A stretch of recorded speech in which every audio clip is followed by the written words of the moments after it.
O NGT Entrevistas de hoje está no gabinete do vereador de São Paulo, Rubens Calvo, pelo PMDB. Vereador, um prazer aí estar aqui no seu gabinete. Muito obrigada pelo senhor abrir as portas do gabinete para a equipe da NGT. Eu que agradeço, é uma honra tê-los aqui. Vereador, vamos começar o senhor paramentado de médico, então queria que o senhor contasse um pouquinho da sua trajetória como médico e sua trajetória política.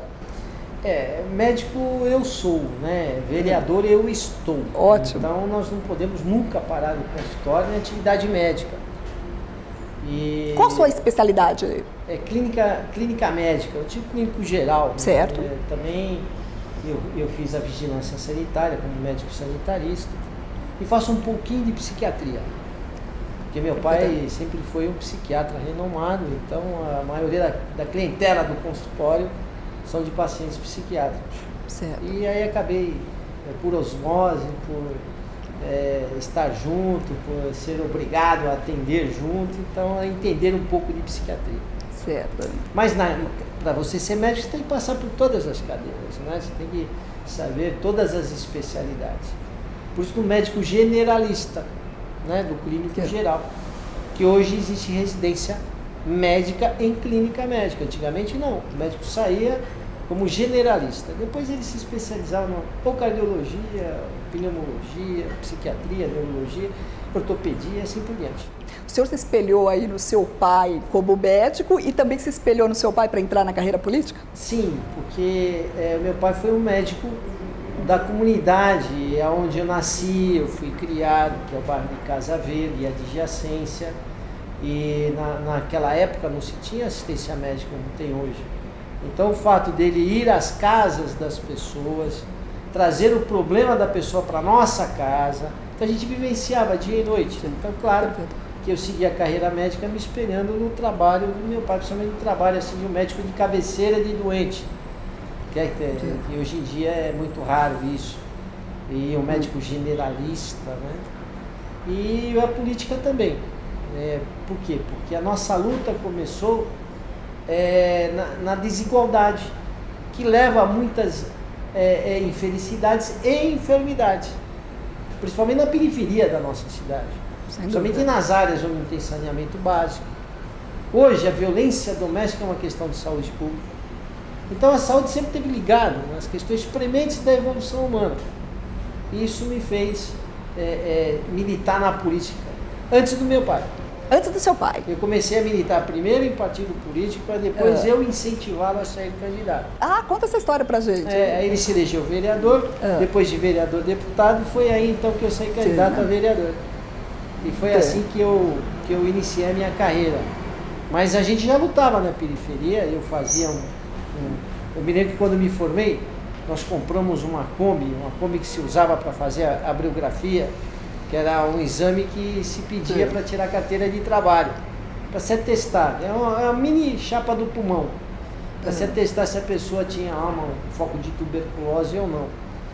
E eu me lembro então que nós compramos uma Kombi dessa num leilão da Helma Chips, que também tinha umas Kombis, que o teto é elevado, de carregar carga. E eu pedi para ele, pai, vamos lá, tem um leilão aí, tá renovando a frota, se quem sabe você me compra uma Kombi barata. Ele comprou e aí eu fiz um consultório ambulante e saí aí isso te trouxe, na periferia. E muito próximo aí da realidade da população, somente aquela população que fazem fila nos pronto-socorros hoje. Porque a maioria das pessoas padecem por falta de conhecimento. Essa é a realidade, dos seus direitos. E isso, então, trouxe para uma realidade muito triste. Uma coisa é nos bancos escolares, né, dentro do seu consultório, outra coisa é você lá na periferia, no meio da favela. E aí foi onde a gente começou esse trabalho de levar médico de casa em casa, que depois, claro, tem o projeto, hoje o programa Saúde da Família, mas eu posso dizer que eu fui um precursor disso, porque eu comecei a fazer esse trabalho de ir de casa em casa, na periferia, de barraco em barraco, isso em 1985, 86, 87, em diante. E também comecei a fazer uma campanha de remédios, porque eu tinha lá o diagnóstico, a receita, mas não tinha o remédio. Então eu ia de casa em casa, em bairros mais abastados, de pessoas com maior poder aquisitivo. Geralmente sempre tem uma farmácia em casa, guardam os medicamentos. Então eu comecei a ir de casa em casa e recolhendo pedir esses esse remédios. Né? Dizer o seguinte, esse remédio ou vai servir para intoxicar uma criança, ou ele tem um período de vencimento, depois é para o lixo. Tanta gente pobre que não tem dinheiro para comprar remédio. E aí fiz a campanha do remédio e separava os nomes fantasias do princípio ativo, de vários laboratórios diferentes, colocava no mesmo invólucro e explicava a pessoa cor e tamanho diferente, e hoje é o genérico. Olha só. Então nós começamos isso lá em 85, 86, 87, 88, fazendo em saquinhos plásticos ou em vidros maiores, com o nome do princípio ativo, e que é a química, né? A fórmula do remédio, que é o genérico hoje. Que é o genérico hoje. Isso há 30 anos atrás, né? Então foi uma experiência gratificante. E sempre com meu pai do lado. E, vereador, agora o seu pai faleceu agora esse mês, né? Meus sentimentos. Faleceu no dia do meu aniversário. No dia do seu aniversário. E, na verdade, aí o seu pai atendeu aí, tem quase um recorde, né? De atendimentos. Com certeza, porque nós temos lá os fichários todos, nós temos o arquivo morto, claro, muita gente morreu, muita gente se mudou. E ele já estava atendendo a quarta geração de uma mesma família no bairro. Impressionante. Né? Foram 50 e quase 52 anos de medicina no mesmo ponto. Puxa. E no consultório sozinho, a nossa estimativa é que ele atendeu mais de 367 mil pessoas. Meu 370 mil pessoas. Tinha que estar no Guinness, sozinho. Sem dúvida. Não era um posto de saúde, não era um hospital, ele sozinho no consultório dele. Que ali ele atendia quem procurava ele. Nas primeiras horas da manhã até a hora que o último fosse atendesse o último. Então formavam filas de dobrar quarteirões. E sempre também, né, conciliando a medicina com a carreira política, sempre? Não, né, sempre não, porque ele se tornou político já com mais de 65 anos. Ah, certo. Então, primeiro ele ficou ali na religião e na medicina. E na medicina. E depois então, de tanto eu falar para ele, pai, pô, você vai para a política, ele entrou, abriu caminho. Abriu espaço, né, sem dúvida. E estou eu aqui de volta como vereador da Câmara Municipal de São Paulo, da maior cidade deste país. E com alguns projetos sociais aí, torcendo para que deem certo. Por favor, vamos falar desses projetos então, vereadora. Eu queria começar falando aí de uma campanha muito bonita que é a luta pela vida contra o aborto que o senhor realiza. Conta um pouquinho pra gente dessa campanha. Até um símbolo. Muito bacana, é um bottom. Que tem aqui um coraçãozinho, né? O amor é a vida, o coração, né? O símbolo, né? E pela vida para não falar contra o aborto. Porque segundo Rodin, que foi um grande filósofo brasileiro, ele dizia que se você fizer uma campanha contra a guerra, eu quero fazer uma campanha contra a guerra, você está fazendo uma apologia à guerra. Você tem que falar, vou fazer uma campanha pela paz. Foi aí que surgiu, porque esse movimento no Brasil começou contra o aborto. A partir do momento que eu estava lendo os livros do Humbert Rodin, depende da pronúncia, a partir deste momento que num debate de rádio eu fiz essa colocação e mudaram. Então é pela vida. Ficou não fazer apologia ao aborto, que já vem aí uma mentalidade de se descriminalizar o aborto desde os idos lá de 1993.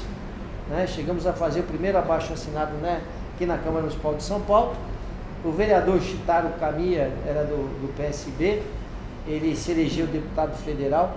E ele levou em mãos do presidente Sarney, olha quanto tempo faz, para não deixar aquilo ser votado. Por quê? Porque o que nós queremos é que o governo assuma para si a responsabilidade das gravidez indesejadas, das maternidades, onde a mulher não tem condição para ser mãe. Porque o governo não faz uma campanha para valer de paternidade responsável. O governo não protege a mulher em situação de risco, ou a menina, a jovem. Então, o resultado dessa não proteção, muitas vezes, é uma gravidez indesejada. Então, o governo tem que assumir para si e levar aquela gestação a termo. Dar todo o amparo a mulher desesperada que está prestes a fazer um aborto, numa gestação completamente saudável e sadia. Claro está, à medida que o aborto é crime no Brasil, então a mulher quando quer fazer um aborto vai procurar quem? As clínicas clandestinas. Que aí é um perigo. Ou as pessoas curiosas no assunto e que acabam fazendo verdadeiras atrocidades, aumentando muito o índice de mortalidade da mulher quando procura fazer um aborto provocado. Então, mediante a isso, surgiu uma corrente dizendo o seguinte: o corpo é da mulher, a vontade é da mulher, e se ela não quer uma gestação, para não correr o risco de fazer um aborto nessas tais famigeradas clínicas clandestinas, nas fabriquinhas de anjinhos, tristemente chamadas e conhecidas assim há muito tempo, então vamos descriminalizar o aborto. E descriminalizar o aborto também não é uma saída, porque isenta o governo de todas as responsabilidades sociais dele. Sociais. E todo processo invasivo, todo processo que requer rompimento de vasos sanguíneos, desde uma extração de dente, que é uma coisa mais comum nas nossas vidas, não deixa de ter seu risco. Sem dúvida. Principalmente um aborto provocado. Quer seja por medicamento, quer seja por aparelhos, também pode perfurar um útero, também pode provocar uma hemorragia e levar a mulher a óbito.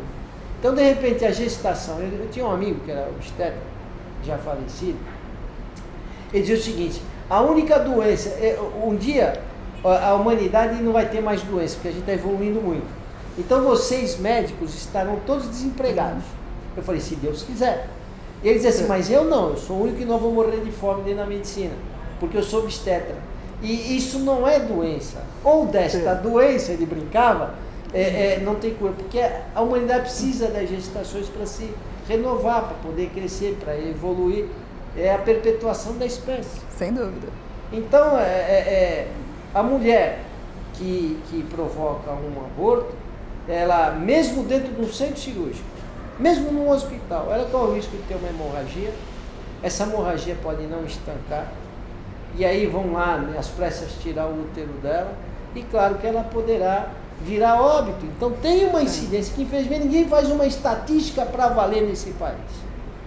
Parece que há uma corrente muito favorável a uma indústria que corre no entorno do aborto, que é das pílulas anticoncepcionais, que é dos preservativos, são, né, das pílulas do dia seguinte e do próprio aborto, porque hoje há indícios e muito fortes, relatos, inclusive de documentários, de restos fetais sendo usados na indústria de cosmética, de embelezamento. Isso é muito sério, você usar restos humanos do nosso corpo, industrializar o nosso corpo para formar cosméticos. Deus me livre. Que mundo nós estamos? Então nós não podemos permitir. Ah, mas e as más formações? Ué, e não foram as más formações que trouxeram a medicina até aqui? Hoje nós temos cirurgias intrauterinas. Para resolver muitos problemas. Olha como a medicina avançou, graças a quem? Aqueles que estão sendo gestados com algum tipo de anomalia. E a medicina vai se aprimorando para garantir o quê? A vida, não o aborto, a tirar a vida. Então eu faço parte de um movimento, de uma porção de pessoas, em todos os segmentos, porque é um movimento suprapartidário, é um movimento supra-religioso, das pessoas que não gostariam de ver no Brasil o aborto legalizado. Agora, eu tenho aqui um pensamento, uma particularidade. O governo tem que assumir a sua responsabilidade social.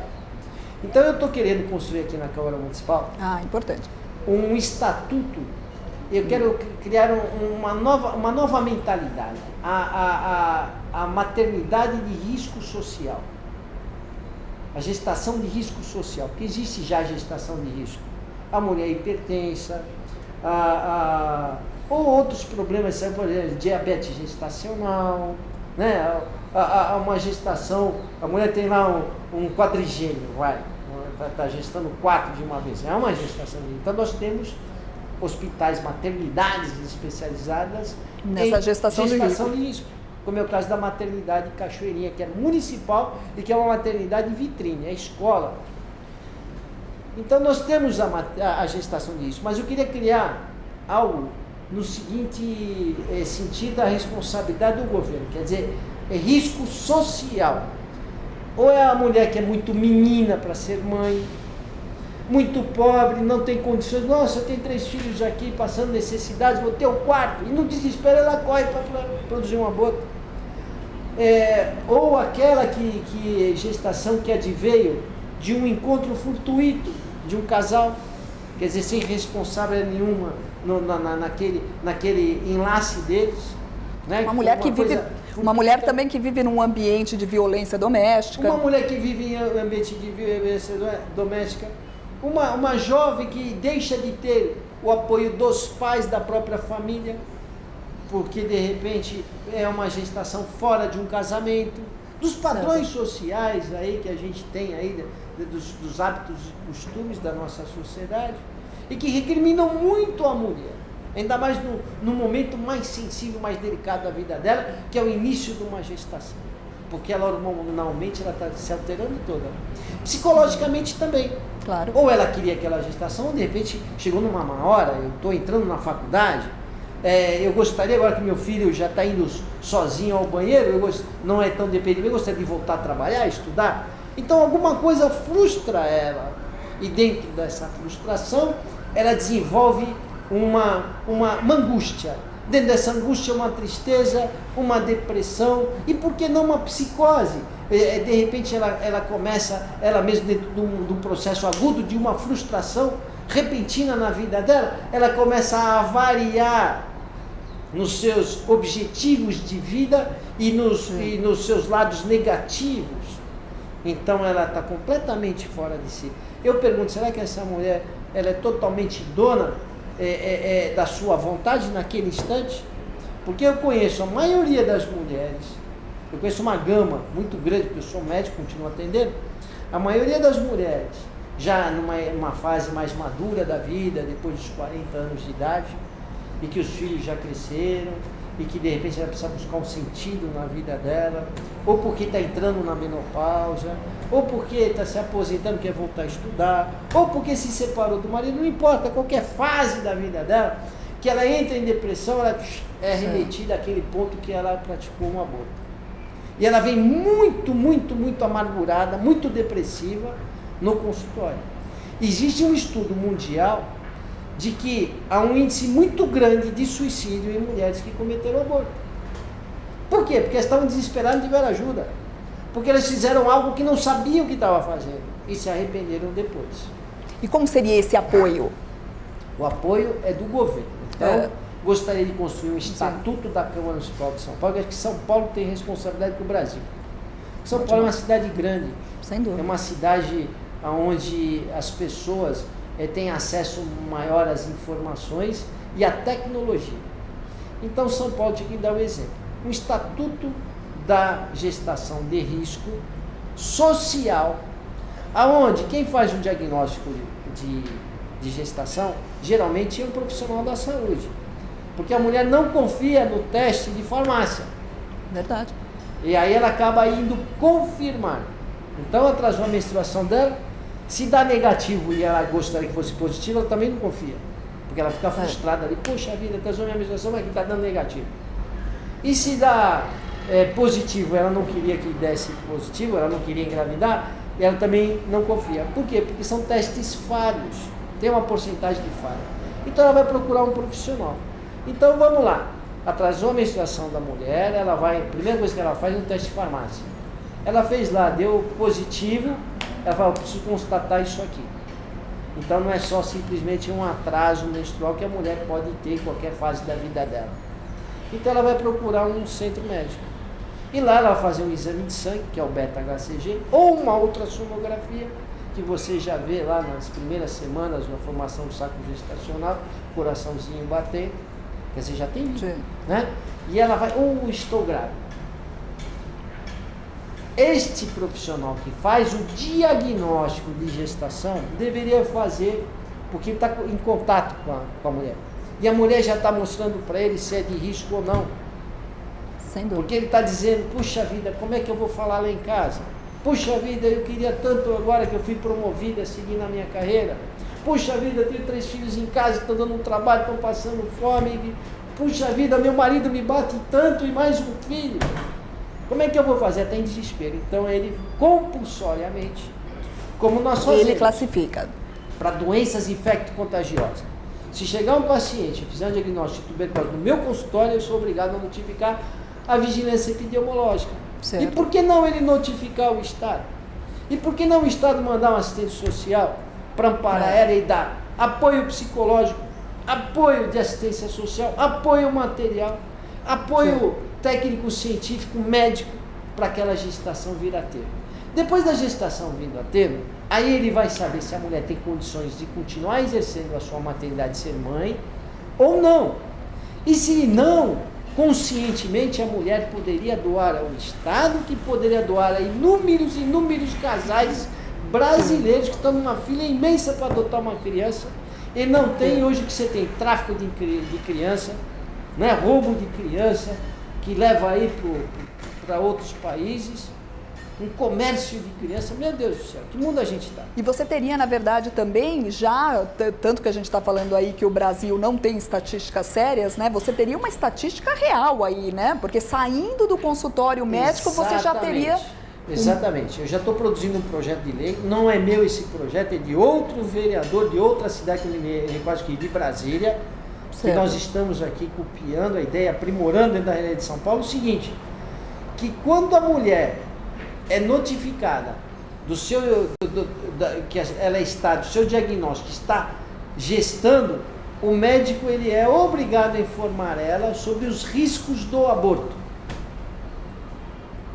Porque existe um risco, mesmo numa sala de cirurgia, sem contar aqueles riscos que eu te falei, emocionais, psicológicos, traumas afetivos, que vem a repercussão disso tudo numa outra quadra da vida, isso para todos. Mas é verdade mesmo, vereador, porque na verdade ninguém se responsabiliza, né, por isso. O médico não quer se responsabilizar de alertar aí a jovem mãe sobre todos os riscos aí da gravidez, dela interromper a gravidez aí de forma de bruta. jeito nenhum. Infelizmente nós temos alguns grupos médicos que veem isso um comércio rentável para a sua clínica e que estão aderindo médicos. O médico não foi feito para interromper uma vida, mesmo dentro de um outro, mesmo de um feto ali com indício de má formação, de jeito nenhum. O médico veio para trabalhar no sentido de desenvolver técnicas para salvaguardar uma gestação a termo, vingar uma gestação e, o máximo possível, prolongar a vida. E assim nós vamos desenvolvendo a ciência e a tecnologia. Agora a gente vê grupos médicos, conselhos regionais, o Conselho Federal de Medicina apoiando a descriminalização do aborto. Por quê? Porque é um comércio vendável, porque eles vão começar a fazer o procedimento de uma curetagem dentro de um centro cirúrgico, num hospital, e para ganhar mais. Então nós queremos uma sociedade pautada no dinheiro ou nos valores éticos, morais, sociais, não é? Humanos acima de tudo. Que eu gostaria até de encerrar contando para você de uma experiência que eu tive num debate. Por favor. Na ocasião, alguém entrou e disse assim, nós estávamos numa mesa redonda debatendo na Rádio Boa Nova. E aí alguém entra e diz assim, mas também se a mãe do Escadinha tivesse abortado, nós não teríamos um traficante aí, mas um traficante do porte, um criminoso do porte de Escadinha aqui no Brasil.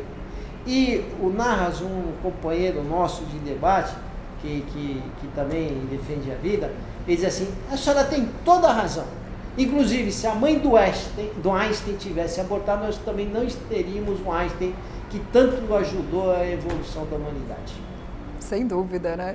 Vereador, eu queria muito agradecer aí você ter aberto as portas do gabinete. Parabéns aí por se engajar nessa campanha pela vida. E não é só trazendo projetos, fazendo sua parte, fazendo projetos aqui, mas é amparando aí, buscando soluções, buscando aí mudando aí a opinião de todo mundo a respeito do aborto, a respeito da vida, né? Muito obrigada. Eu que agradeço. é obrigação do parlamentar, porque ele Ótimo. tem o idealismo e ele se coloca para isso. E acima de tudo, porque nós temos imprensa como a sua, que vigora junto e anda junto e estimula os idealistas aí Brasil afora. Muito obrigado. Mais uma vez, muito obrigada. Obrigado. Esse foi o NGT Entrevistas com o vereador de São Paulo, Rubens Calvo, do PMDB. E a gente volta na próxima edição. Muito obrigada pela sua audiência. Até mais.